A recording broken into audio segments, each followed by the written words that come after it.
Hey there, welcome back to the channel. Thank you for joining me, and sorry that this video comes a little bit late at the end of the week, but work has been crazy these days, and now I fully understand the YouTubers that are doing this full time, because actually one of my goals for this year was to do 2 quality videos per week, but I'm struggling to do one these times because yeah, work is pretty intense and pretty crazy these days. And now I fully understand the YouTubers that dedicate their yeah, they take this like a full-time job in order to do content on YouTube, because it's really time consuming. So once again, yeah, feel free to like and subscribe to this channel if you haven't. It's really important. But without any further ado, let's get into today's video. So today I'm gonna talk about reflections, and photographing like with the reflections, it's a very common technique. It's a very easy technique, but I'm gonna give you some tips on how you can do it better.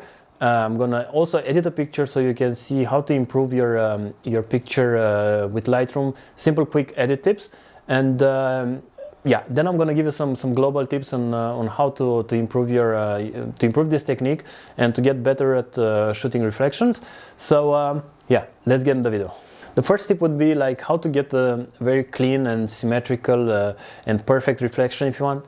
The thing that you have to do and keep in mind is that you want to keep your camera parallel with the window. You don't have to. It's important not to tilt it on the left, on the right when you're taking the picture, or up and down. So it should be as close as you can to the window and parallel to the window, so you can get both sides mirroring, so you have like the perfect symmetry between the 2 sides. So this is the first tip. You have to just place your camera in order to get a perfect symmetry, if that's what you're looking for. Yeah, so this is the straight out of the camera picture. First of all, I'm just gonna go to the transform tab, and then I'm gonna click on level, so it's gonna straighten the picture, straighten the lines as well. Once that is done, I'm going to just convert it in black and white, so profile, and I'm going to select monochrome profile because I want to get more likes on Instagram. Then I'm going to boost a little bit the contrast, the exposure, maybe the whites a little bit, so I get more contrast and more vibrant whites. I'm going to deepen a little bit the blacks, playing a little bit with clarity. I'm going to see maybe that later. Highlights as well. Why not play a little bit of highlights, get more contrast. And then on the right side here, I can use a radial filter. So I'm just gonna give a little bit more light on the right side, because this lacks a little bit of light, and it's the window is a little bit more darker.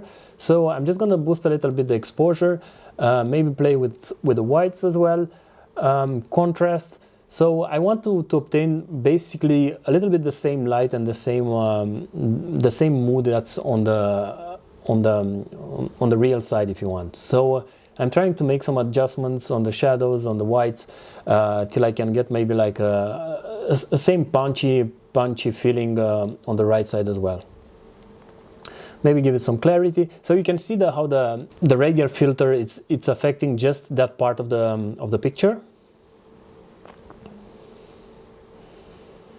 Once it's done, you can click on done, and now you can see a little bit how it affected. It's a little bit noisy because I got a little bit more exposure on the right side, but that's not a problem. You can deepen the shadows. Now there are elements that I want to remove from the pictures.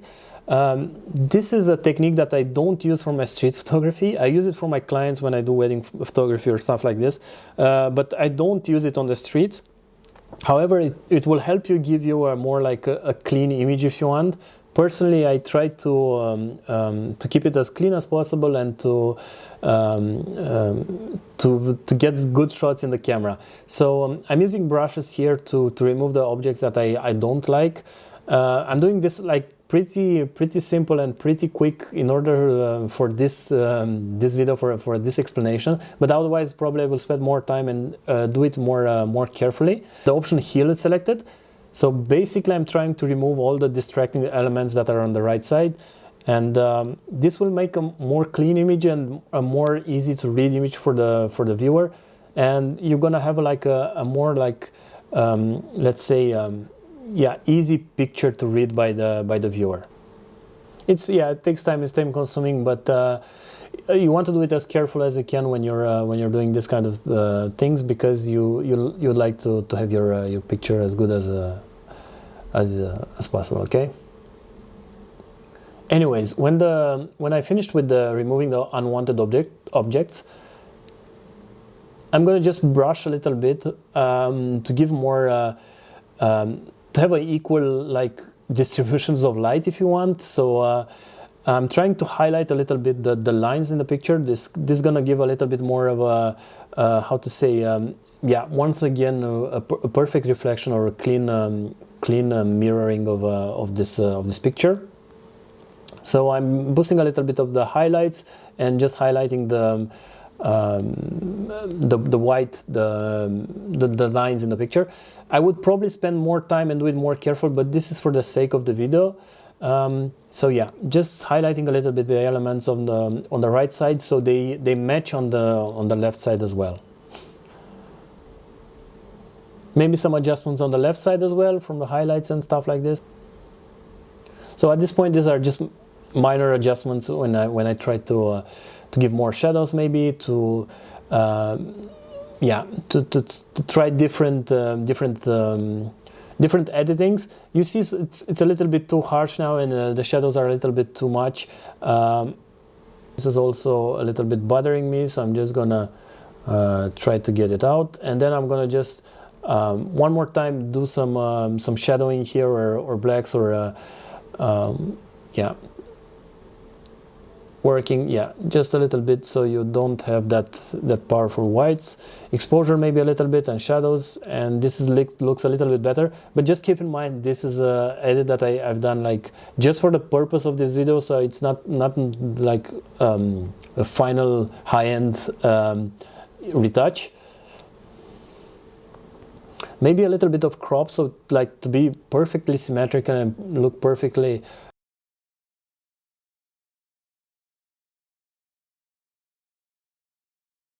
as symmetrical as I can. So I'm trying just to adjust it a little bit. Let's see if it's straight. Yeah, this should be okay. Boosting a little bit maybe the contrast if it's necessary.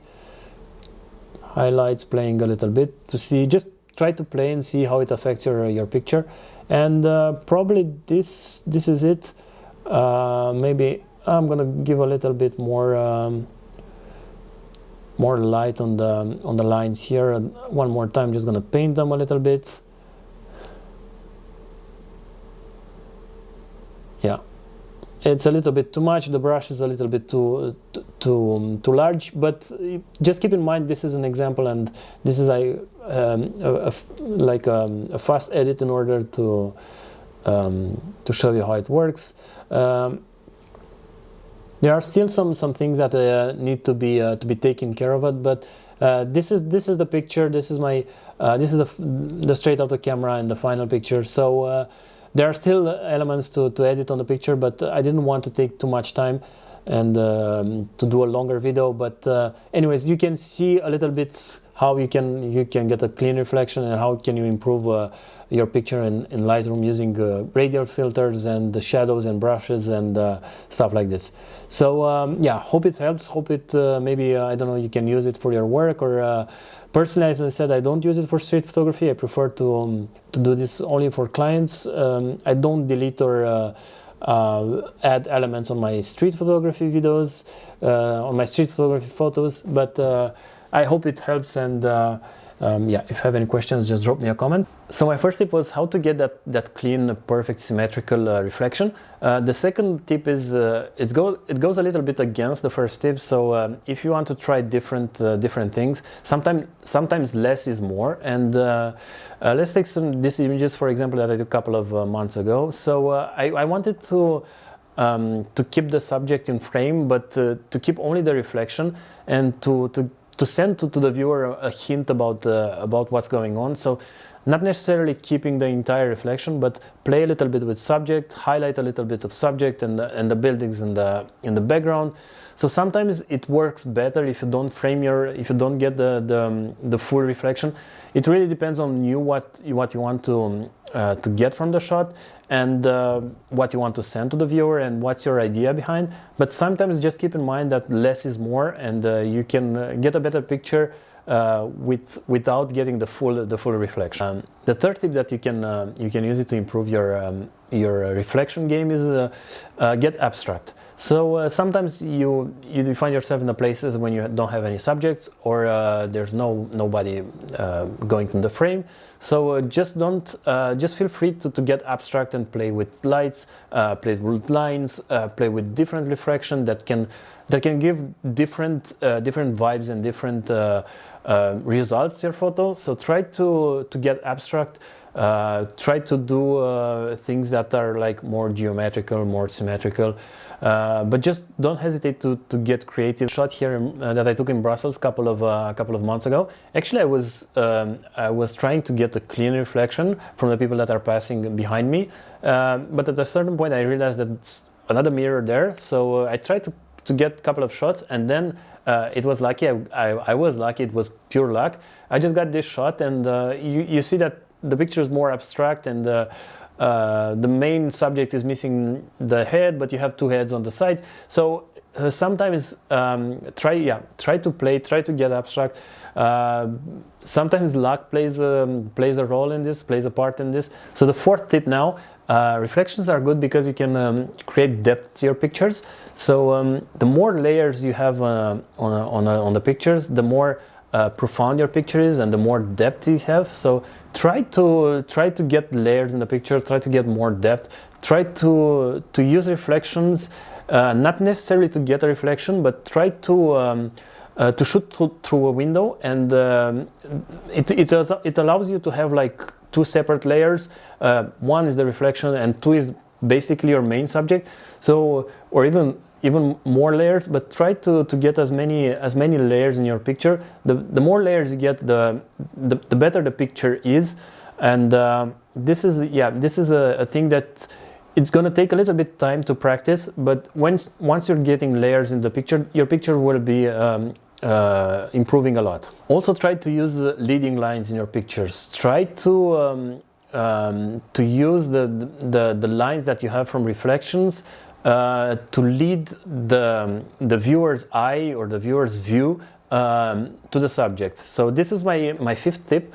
A sixth tip for this video, probably the most important tip regarding this video, is you don't want to overdo it. Reflections, as I said in the beginning of this video, are easy to get, and it's a very common technique. But don't overdo it. Don't do only reflections, or don't try to do. The thing is that when you're on the streets and doing reflections and you get some cool reflections, you tend to do all the day reflections, and you feel satisfied because let's face it, reflections are pretty cool. But don't overdo it. Don't do this only this, or try to get less common shots when you're doing reflections. Try to be more creative. Just keep in mind that it's just a technique, and you don't want to do only this. Yeah, so these were my tips. Feel free to give me a thumbs up if you like the pictures. Feel free to subscribe to this channel if you're interested in more content like this. And yeah, meanwhile, stay safe and see you very soon.